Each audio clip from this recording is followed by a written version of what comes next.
Vamos lá então? Vamos bater um papo com ela. Bom, primeiro eu quero falar isso. Viviane, e quero falar um pouquinho dela. 27 anos de magistério na rede pública e particular de ensino. É pedagoga, pós-graduanda em dificuldades de aprendizagem pela UERJ e docência da educação infantil pela UFRJ. Estudante de psicopedagogia e idealizadora do Espaço. É isso mesmo? Espaço Torre de Comando. É com ela que vamos conversar agora. Muito bom dia.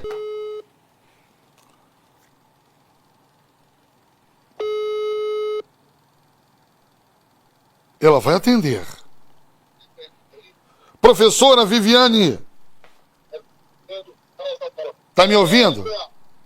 Tô ouvindo. Não, professora. Tira, não é de imagem, não é de, peraí. Não, tá me ouvindo?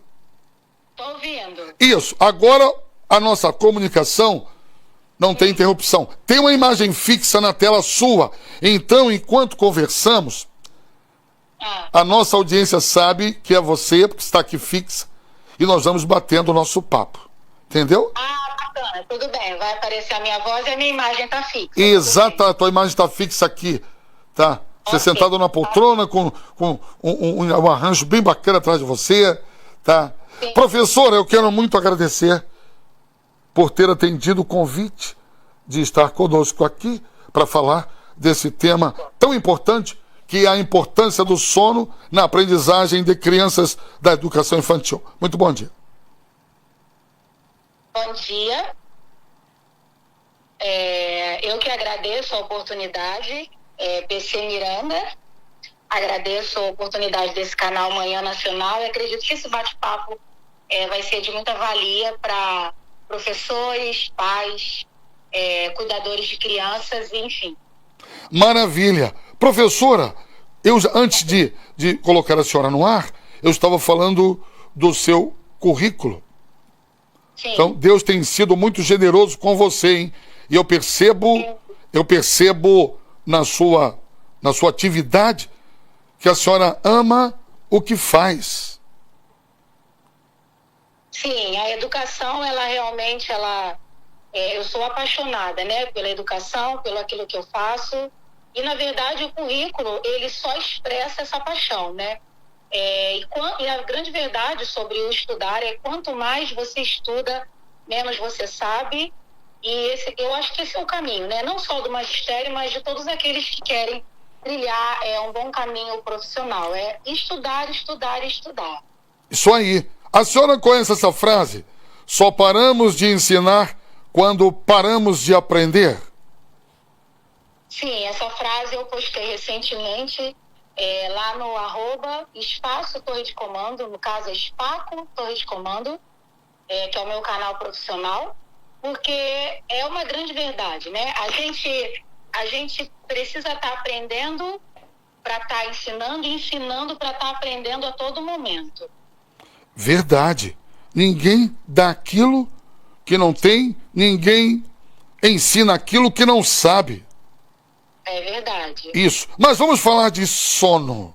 A importância do sono na aprendizagem de crianças da educação infantil. Eu sei que o sono é algo que Deus trouxe, aquele período para o ser humano, para descansar, para se renovar, mas nós vamos falar aqui mais diretamente para as crianças, para o aprendizado. Fala um pouquinho desse tema já inicial.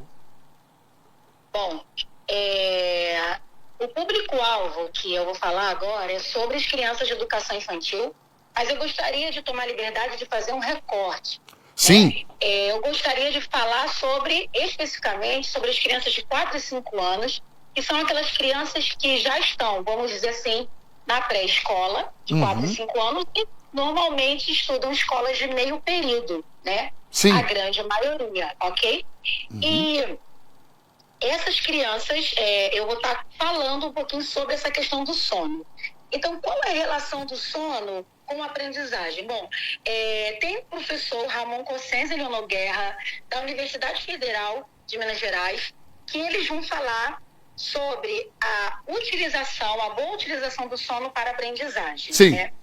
E aí, PC Miranda, você pode estar compartilhando aí das suas dúvidas também enquanto eu estiver falando, ok? Ok. Então, antes da gente falar particularmente sobre o sono, tem todo um encadeamento, porque tem toda uma sequência na nossa mente para que o sono auxilie na aprendizagem. Sim. Então, é bem verdade que para que qualquer informação, qualquer coisa que a gente aprenda, qualquer informação nova, que fixe de uma forma definitiva, é importante que aconteça na mente de todo ser humano 3 processos muito importantes. Que é o processo de repetição. Você precisa repetir para você aprender. Por isso que aquelas pessoas que dizem que não precisa repetir. Bom, a repetição tem um fundamento científico para aprendizagem. A repetição. A segunda é a elaboração. Então, eu vou dar um exemplo bem rápido.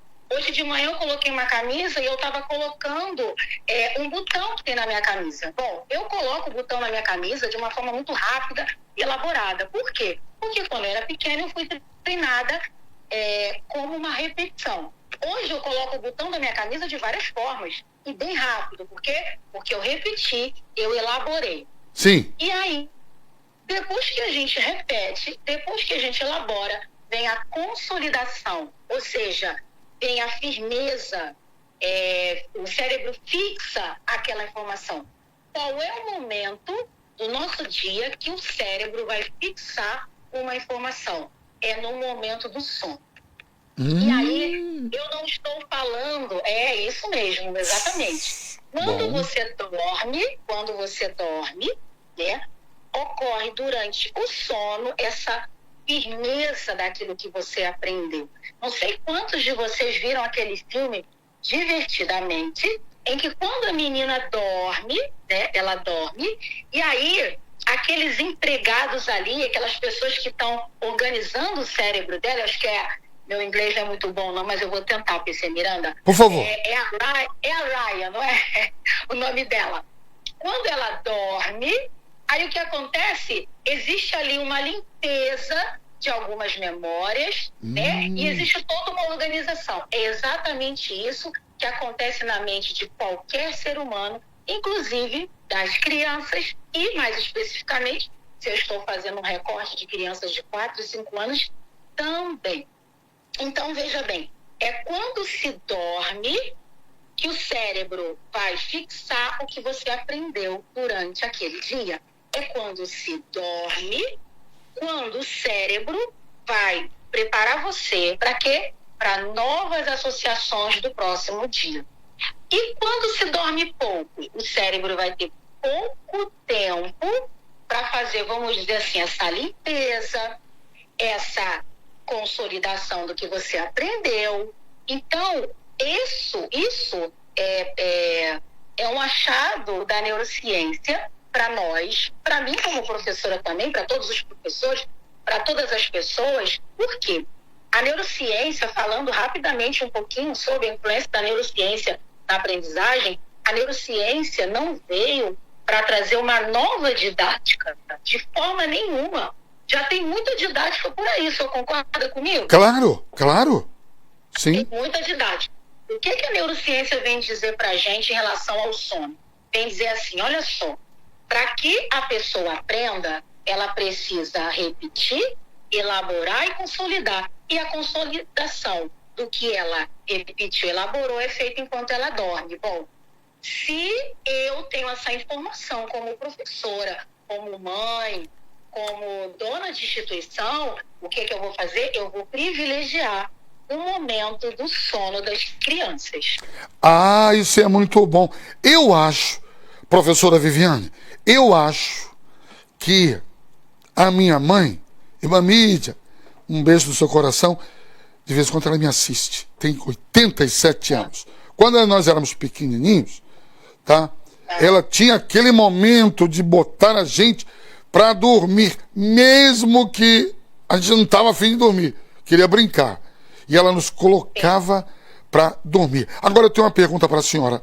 Como professora que a senhora já está em atividade, lecionando, a senhora percebe quando os alunos, os pequenininhos, entram em sala de aula, a senhora percebe que o sono dele não foi legal aquele dia, ou ele pode não ter o rendimento, ou essa criança pode não ter o rendimento legal naquele dia por conta do sono que não foi bom? Sim, nós percebemos. Quando eu falo nós, eu falo da minha categoria dos professores. Nós, de uma certa forma, nós percebemos, e é uma percepção muito nítida, porque ou a criança vai chorar muito, exaustivamente, a ponto de deitar a cabecinha na mesa e dormir, ou então ela vai ficar extremamente agitada, ok? E aqui, como o senhor me fez essa pergunta, eu estou descartando, tá? Qualquer transtorno, qualquer deficiência, qualquer dia que a criança esteja com uma febre, com uma dor, estou descartando toda essa possibilidade. Eu estou focando na sua pergunta de que quando é sono, normalmente as crianças choram, né? Elas choram, ou quando elas não choram, elas ficam com aquele olhozinho tipo de peixe, sabe? Exatamente. Fechado e aberto e balançando. Exatamente desse jeito. Então, é muito nítido como nós, professores, como a escola, de uma forma geral, percebe, né? E como isso traz todo um prejuízo para o aprendizado das crianças. E aí eu vou falar rapidamente, se o senhor me permite, por favor, sobre essa questão do prejuízo das crianças em relação ao sono. Porque, veja bem, não é só uma questão da criança ir para a escola, ok? Para a família trabalhar. Porque a educação é um direito da criança. Assim como eu, quando fui professora de um EDI, né? Que é o Espaço de Desenvolvimento Infantil, eu já fui professora de creche, já tive uma turminha de 1 ano e meio, 2 anos. Muito a gente escuta de que a creche é um lugar para a criança ficar, para o pai trabalhar. Já ouvi isso. Creche é um lugar... Já ouviu isso, né? Já ouviu isso. Isso está na boca do povo, está na boca assim, de todo mundo, e não é uma verdade, é uma inverdade. Porque a criança, quando ela vai para a creche, tem todo um cunho pedagógico daquela equipe. Então, o objetivo da creche é o cuidar, sim, mas é o educar. São esses dois polos em relação à criança de 1, 2, 3, 4, 5, enfim. Então, quando a criança vai para a escola com sono, qual é o rendimento que ela tem? Ela não pode ser enviada para a escola com o único objetivo de ficar na escola, porque a família tem emprego. Sim. Vamos lá. Todos nós precisamos trabalhar para pagar as contas. Mas eu acho que é uma informação importante a gente perceber que a escola é um lugar por excelência para a criança aprender e não para ela dormir. A não ser que tenha algum caso, por exemplo, a criança está bem, daqui a pouco começou a dar uma febre nela, e aí então a gente organiza um espaço, comunica a família, ela deita um pouquinho até a família chegar. Aí sim, aí nesse caso, o sono é bem-vindo, porque ela precisa estar organizando o seu corpo para até a família chegar, ou então ela melhorar. Aí sim, aí o sono é bem-vindo na escola. Maravilha. Professora Viviane, a senhora tem essa ideia de quantas horas é interessante para uma criança dormir e estar bem?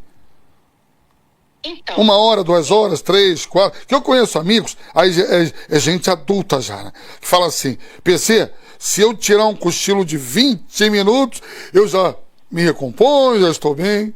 A criança, não sei se é assim, né? Porque eu fico preocupado, estou perguntando isso, porque eu fico preocupado. Eu agora sou avô, meus filhos já estão todos grandes, casados, e me deram... Por enquanto eu sou mãe. Os pequenininhos vão para lá. E a minha esposa, nega, vovó, que é uma excelente vovó, mas cuida do sono, do alimento, e banho, e perfume, e faz lacinho, e eu fico de longe só vendo e achando isso legal.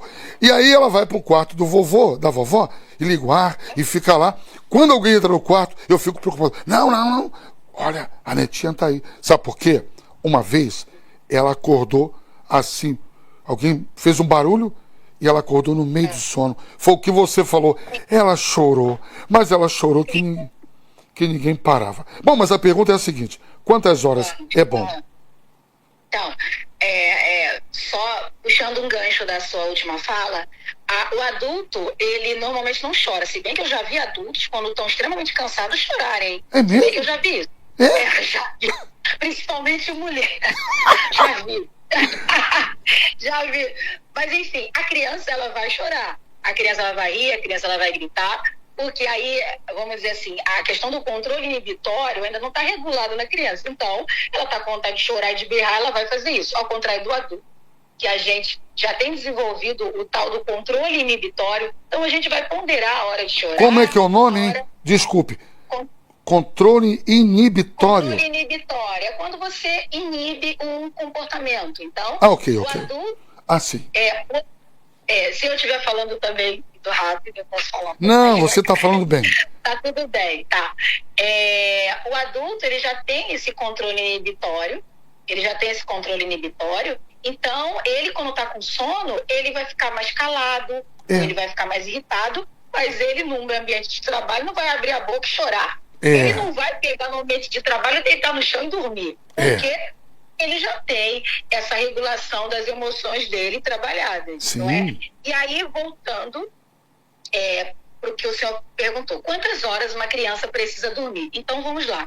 Antes de eu responder essa pergunta, eu quero trazer um estudo da Sociedade Brasileira de Pediatria. Agora, quem vai falar não é mais a professora, nem os achados da neurociência, mas é a Sociedade Brasileira de Pediatria. Sim. A Sociedade Brasileira de Pediatria lançou um documento em 2021 chamado Higiene do Sono, né? E aí, eles vão dizer o seguinte, o que nossas vós já falavam, que nós já sabemos, que o sono é essencial para o crescimento da criança e do adolescente. Isso aí nós já sabemos. Isso aí nós já sabemos, tudo bem. Vai dizer também, lá eles disponibilizam uma tabela de recomendação de horário de sono por idade.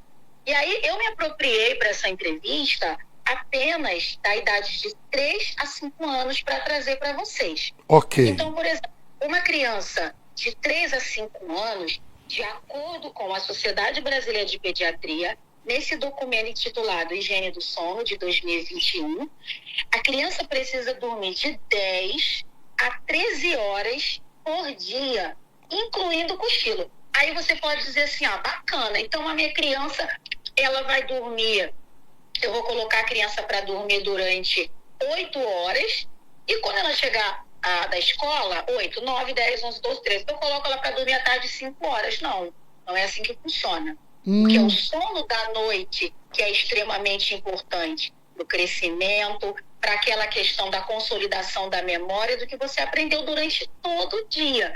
Então, não é você repartir dessa forma, mas a Sociedade Brasileira de Pediatria emitiu esse estudo, vamos dizer, também essa nota, de que é de 10 a 13 horas. Agora eu queria fazer uma pergunta para os ouvintes da Manhã Nacional e também para o PC Miranda. PC Miranda e ouvintes que estão me escutando. Por que vocês acham que em 2021 a Sociedade Brasileira de Pediatria precisou fazer uma cartilha de higiene do sono? Por que o senhor acha que houve essa necessidade, essa demanda de formulação desse documento? Eu acredito que deva ser por conta de algumas coisas que estavam acontecendo no meio infantil e de que a falta da orientação, a orientação precisava estar no meio do povo.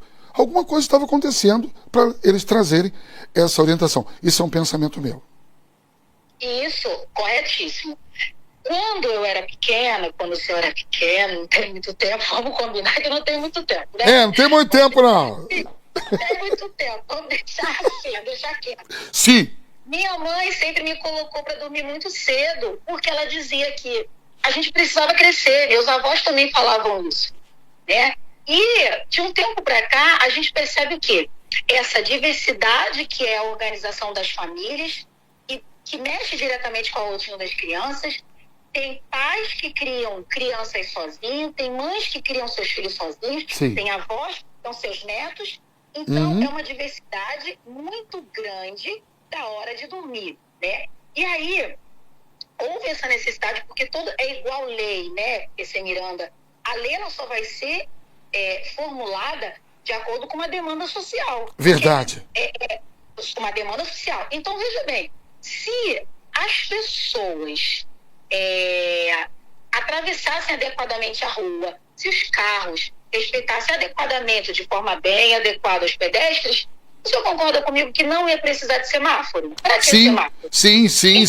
Então, o semáforo, ele é uma lei dizendo assim, olha, agora o carro passa, agora as pessoas passam. Limites, não é isso? Eu já viajei, limite. Inclusive, eu já viajei para lugares que, quando você atravessa a rua, não tem semáforo. Por que não tem semáforo? Porque o pedestre sabe a hora dele e a pessoa que dirige também sabe a hora dela. Isso. Então, toda a lei vai ser formulada, todo o material vai ser formulado por conta de uma demanda.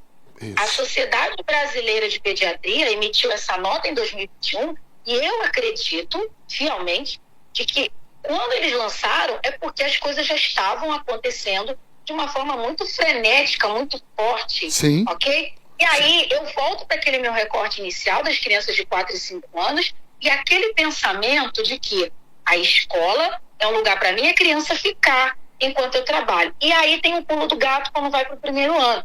Quando vai para o primeiro ano, descortina tudo e muda tudo. Por quê? Muitas pessoas pensam assim, agora é o sério. Só que não. O sério, na verdade, é desde o bebê. É desde que a criança vai para a creche. Agora, por que eu não fiz esse recorte inicial para falar das crianças da creche? Porque lá na creche, embora eles precisem ter um sono bacana em casa, legal, mas na creche eles vão ter aqueles períodos de descanso um pouco maior. Coisa que na pré-escola eles não vão ter. Então, eles vão chegar às 7h30, na maioria das vezes, né? E vão sair meio-dia. Tem a volta calma. Todo professor de educação infantil, na maioria das vezes, faz uma volta calma, né? Entre uma atividade ou outra, ou então, quando finaliza o recreio, o lanche.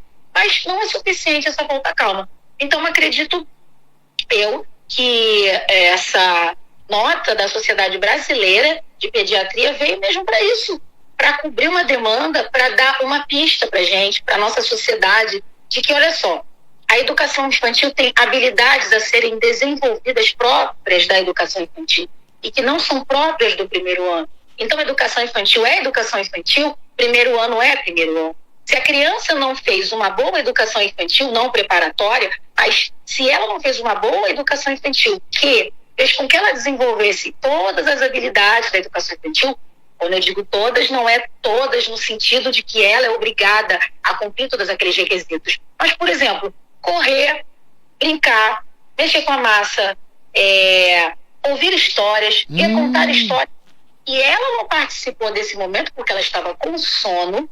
Olha como isso é sério. Ih, rapaz, E o que acontece? Ela, quando vai dormir, ela vai consolidar o quê? Não, ela vai consolidar que ela andou de ônibus. Ela vai consolidar que ela abriu o olho e quando ela viu, alguém já estava acordando ela para a hora do lanche. Ela vai consolidar isso. Agora, e a história que foi contada? Ela vai consolidar? Como que ela vai elaborar no próximo dia? Como ela vai fazer uma relação da história de hoje do elefante e amanhã ela vai ouvir a história do gato? E ela vai dizer, o elefante é maior do que o gato. Como ela vai elaborar, criar estratégias mentalmente de que existe diferenciação entre dois animais, de duas histórias diferentes, se ela estava dormindo? Então, eu penso que é muito mais do que apenas uma questão da criança não crescer. É uma questão de um prejuízo cognitivo marcado para aquela criança. Eu aprendi. Que pena que o assunto é tão bom, tão agregador, que passa da hora. E se a produção não falar no ponto aqui, a gente vai... Porque eu aprendi coisa aqui tremenda. Essa de repetir, elaborar e consolidar. Eu aprendi. Uma outra coisa que você cooperou para que muita gente possa tirar isso da mente é de que a creche, com 0, 1 ano, 2 aninhos, não é o local onde a criança fica só para o pai e para a mãe trabalhar. Não é. Não é depósito de pessoas, de crianças, como eu já ouvi também falar isso. Exatamente, não é. Agora eu quero muito, professora Viviane Trindade, eu quero muito lhe agradecer. E eu queria marcar um outro dia, dentro da sua agenda, para nós falarmos de com essa idade que a senhora disse aí, de 4, 5, tá?